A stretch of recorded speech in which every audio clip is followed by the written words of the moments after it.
Hello again. So it's a week later because we had to send this machine back because the motherboard was faulty.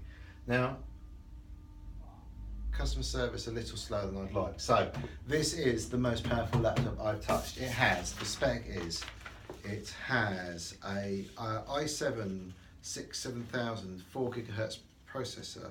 It has 64 gig of RAM and a 512 gig M2 SSD, and it's super fast. It's pretty good. So I run this talk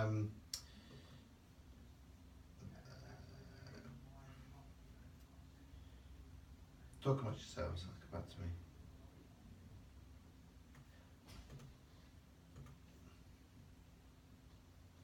So let's move the camera a bit closer so you can have a look, guys. Right. So I've run Nova Bench on this machine.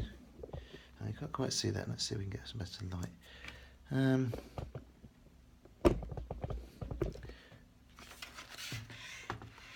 just going to have to play with the lighting, I think, in here. Okay.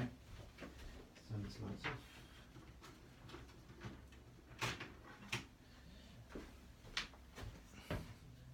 off. Still not visible. Alright, we'll stop that there.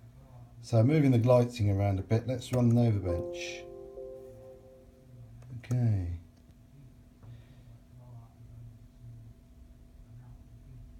Though I did a minute and mine isn't quite the same.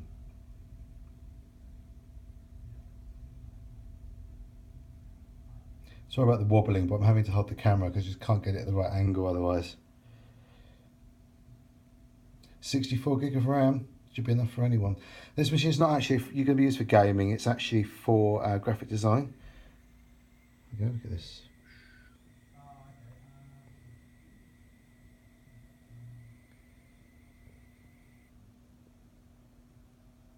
Yes, it's got an 8 gig graphics card in it.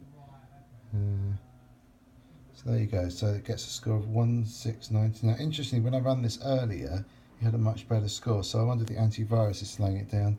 Let's turn off the antivirus and just try it again.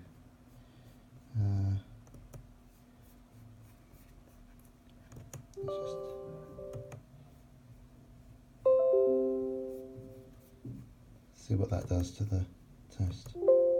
I'd say ESET's usually quite lightweight, so I'm surprised it would have that much of an impact on the performance.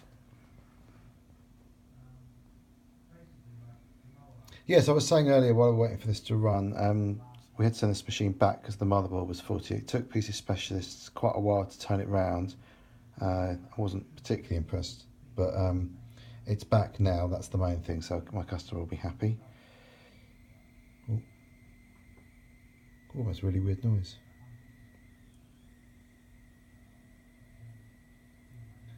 Yeah, so currently this is the most powerful graphics card on the market, as far as I'm aware, for laptops anyway. So obviously it's a 17-inch. Although it's got a matte screen, no, it's the same, interesting. Although it's got a matte screen, it is actually quite reflective. You can see if I bring this down, it's working now, but you can see there's picking up the light, and I've not got that much light behind me now. I adjusted the lighting.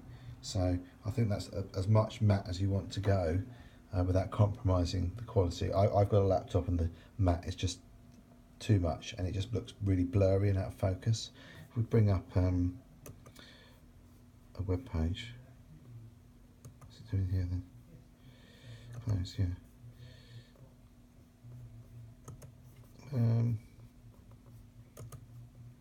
So if we were just to run like just a YouTube video, it doesn't really matter, does it? Obviously I didn't need a big, so this is a 4K video I've just found just to show you the quality. Sorry about the rumbling trains in the background, that's what happens when you're based at a train station. I have to say it's as good as you get. Now we're not using it for gaming, so I'm sure I can't show you any gaming stuff. My recommendation, if you were speccing on a machine like this, I probably wouldn't bother with the 64 gig of RAM. I think it's really necessary. You could always upgrade the RAM later. It is possible with these machines to upgrade the graphics card. The graphics cards in the back of the case, I did have a quick look. It's a separate module, so you could pull that out and put a new one in, but obviously you don't really want to be doing that unless you have to. So yeah, so here we have it, the most powerful laptop I've ever touched. Thank you very much for watching.